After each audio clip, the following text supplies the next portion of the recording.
వ్యూహం చిత్రంపై తెలంగాణ హైకోర్టులో సస్పెన్షన్ కొనసాగుతుంది. ఇప్పటికే హైకోర్టులో ఇరుపక్షాల వాదనలు పూర్తయ్యాయి. ఏపీలో ఎన్నికలపై ప్రభావం ఉంటుంది అనుకుంటే తెలంగాణలో విడుదలకు అవకాశం ఇవ్వాలని ఆర్జీవీ తరపు న్యాయవాది కోరారు. ఇరుపక్షాల వాదనలు విన్న హైకోర్టు ఇవాళ మధ్యాహ్నం తీర్పు ప్రకటిస్తామని తెలియజేసింది.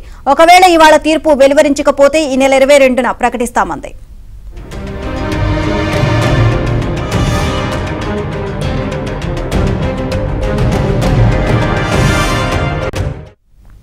రైట్, ఇక ఇదే విషయానికి సంబంధించి మరింత సమాచారాన్ని మా క్రైమ్ కరెస్పాండెంట్ ప్రవీణ్ అడిగి తెలుసుకుందాం. ప్రవీణ్, ఒకవేళ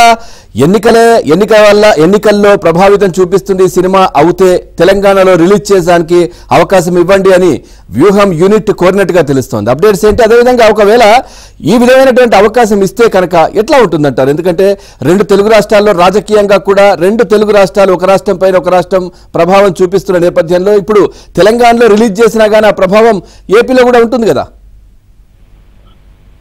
ఖచ్చితంగా. అయితే నిన్న సుదీర్ఘ వాదనల తర్వాత తెలంగాణ హైకోర్టు నేడు తీర్పు వెల్లడిస్తామని ప్రకటించింది. ఒకవేళ టెక్నికల్ గా ఒకవేళ ఇబ్బంది అయితే మాత్రం ఈ నెల 22వ తారీఖున అంటే సంక్రాంతి సెలవుల తర్వాత వ్యూహం సినిమాకు సంబంధించినటువంటి అంశం పైన తీర్పును వెల్లడిస్తామంటూ కూడా చెప్పడం జరిగింది. ఈ రోజు మధ్యాహ్నం 50-50 ఛాన్సెస్ ఉంది ఈ రోజు తీర్పు వచ్చేది. అయితే ఇక వాదనల రూపంలో మనం గమనించినట్లయితే ప్రతి ఆర్గ్యుమెంట్ చెప్పినటువంటి ప్రతిసారి కూడా ఇప్పుడు ఒకవేళ వ్యూహం సినిమాను ఏపీలో కానీ తెలంగాణలో కానీ విడుదల చేస్తే దాని ప్రభావం ఏపీలో జరగబోయేటువంటి ఎన్నికలపై ఉంటుంది. మరోవైపు అక్కడ చంద్రబాబు నాయుడు కావచ్చు, లోకేష్ కావచ్చు, పవన్ కళ్యాణ్ కించపరిచే విధంగా సన్నివేశాలు ఉన్నాయి. వాటికి సంబంధించినటువంటి రిపోర్ట్లను కూడా మేము మీ ముందుంచాం. కాబట్టి ఎట్టి పరిస్థితుల్లో సినిమా విడుదలే కాదు, సినిమాకు సంబంధించినటువంటి సర్టిఫికెట్ సెన్సార్ సర్టిఫికెట్ నే రద్దు చేయాలి. కేవలం ఈ కొద్ది ఎలక్షన్స్ వరకు మాత్రమే సినిమాను ఆపడం కాదు, అసలు సినిమానే రిలీజ్ కాకుండా సెన్సార్ సర్టిఫికెట్ రద్దు చేయాలనేది ప్రధానంగా వారి యొక్క వాదన. అయితే ఏపీలో ఎన్నికల ప్రభావం చూపేటువంటి అవకాశం ఉందనేటువంటి వాదనతోటి ఆర్జీవీ తరపు న్యాయవాది ఒక అంశాన్ని కూడా తెరపైకి తీసుకురావడం జరిగింది.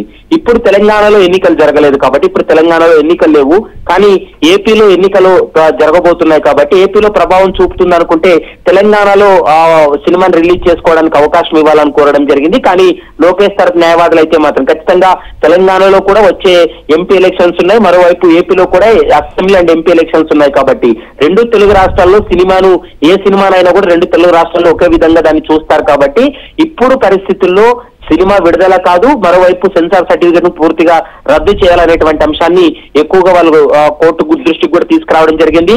ఎందుకంటే 3 నిమిషాల ట్రైలర్ లోనే చాలా అభ్యంతరకరమైనటువంటి సన్నివేశాలు ఉన్నాయి. ఆ సన్నివేశాలను పెన్ డ్రైవ్ రూపంలో కోర్టుకు అందించినటువంటి సమయంలో కోర్టు కూడా వాటన్నిటినీ కూడా చూసింది. కాబట్టి మెరిట్స్ ఆధారంగా చేసుకుని ఈ రోజు తెలంగాణ హైకోర్టు వ్యూహం సినిమా సెన్సార్ సర్టిఫికేట్ ను రద్దు చేయబోతుందా లేకుంటే వ్యూహం సినిమా విడుదలకు అనుమతిస్తుందా అనేటువంటి అంశానికి సంబంధించి ఈ రోజు మధ్యాహ్నం తర్వాత ఒక క్లారిటీ వచ్చేటువంటి అవకాశం అయితే కనపడుతుంది. పవన్, ప్రవీణ్, మరి ఈ వ్యూహం సినిమా యూనిట్ ఆలోచన ఎలా ఉంది? అంటే ఇతర భాషల్లో ఏమైనా రిలీజ్ చేసే ఆలోచన ఏమైనా చేస్తా ఉందా? ఒకవేళ తెలుగు రాష్ట్రాల్లో రిలీజ్ చేయకపోతే లేదా తెలుగులో రిలీజ్ కాకపోతే ఏంటి నెక్స్ట్ ఏం చేయబోతున్నారు? ఎగ్జాక్ట్లీ, అంటే సింగిల్ బెంచ్ ఇచ్చినటువంటి ఆర్డర్ను వాళ్ళు డివిజన్ బెంచ్ కి వెళ్లి అక్కడ సవాల్ చేసినప్పుడు డివిజన్ బెంచ్ స్పష్టమైనటువంటి ఆదేశాలు ఇచ్చింది. మీరు ఈ సినిమాకి సంబంధించి ఏమైనా తెలుసుకోవాలనుకుంటే సింగిల్ బెంచ్ ముందే తెలుసుకోండి, ఎందుకంటే సింగిల్ బెంచ్ 11వ తారీఖు వరకు కూడా సమయం ఇచ్చిందని చెప్పి గత విచారణలో స్పష్టంగా డివిజన్ బెంచ్ కూడా చెప్పినటువంటి మాట. ఒకవేళ సినిమా విడుదలకు అవకాశం ఇస్తే మాత్రం ఖచ్చితంగా లోకేష్ తరపు న్యాయవాదులు డివిజన్ బెంచ్ లో అప్పీల్ చేసేటువంటి అవకాశం ఉంటుంది. ఇక ఆర్జీవీ కూడా ఒకవేళ మాకు ఇక్కడ సింగిల్ బెంచ్ లో వ్యతిరేకంగా తమకు అనుకూలంగా తీర్పు రాకపోతే తాము కూడా డివిజన్ బెంచ్ లో సవాల్ చేస్తామనేటువంటి అంశాన్ని నిన్న వాళ్ళ న్యాయవాదులు కూడా చెప్పినటువంటి మాట. మరి చూడాలి ఈ రోజు వచ్చేటువంటి తీర్పును ఆధారంగా చేసుకొని వీళ్ళు అప్పీల్కి వెళ్తారా లేదనేటువంటి అంశానికి సంబంధించి ఒక క్లారిటీ వచ్చేటువంటి అవకాశం అయితే కనపడుతుంది. ప్రస్తుతం లోకేష్ తరపు న్యాయవాదులు అయితే మాత్రం ఒకటే చెప్తున్నారు, ఎందుకంటే మేము చెప్పినటువంటి వాదనలో కానీ మేము కోర్టుకు ప్రొడ్యూస్ చేసినటువంటి ఎవిడెన్స్ లో కానీ పక్కా ఆధారాలు ఉన్నాయి. 3 నిమిషాల ట్రైలర్ లోనే ఇన్ని అభ్యంతరకరమైనటువంటి సన్నివేశాలు ఉన్నటువంటి నేపథ్యంలో తమకు అనుకూలంగానే తీర్పు వస్తుందనేటువంటి ఆశాభావంలోనే లోకేష్ తరపు న్యాయవాదులు ఉన్నారు. మరి చూడాలి ఈ రోజు తెలంగాణ హైకోర్టు సుదీర్ఘంగా దాదాపు 5 రోజుల పాటు ఎలాంటి వేరే పిటిషన్ల విచారణ జరగకుండా కేవలం వ్యూహం సినిమాకు సంబంధించినటువంటి కేసే 5 రోజుల పాటు తెలంగాణ హైకోర్టు విచారణ జరిపింది. కాబట్టి మరి ఈ విచారణ తర్వాత తెలంగాణ హైకోర్టు ఎలాంటి తీర్పునివ్వబోతుందనేది మాత్రం కొంత టెన్షన్ వాతావరణం అయితే ఉందని చెప్పుకోవచ్చు. చిత్రయూను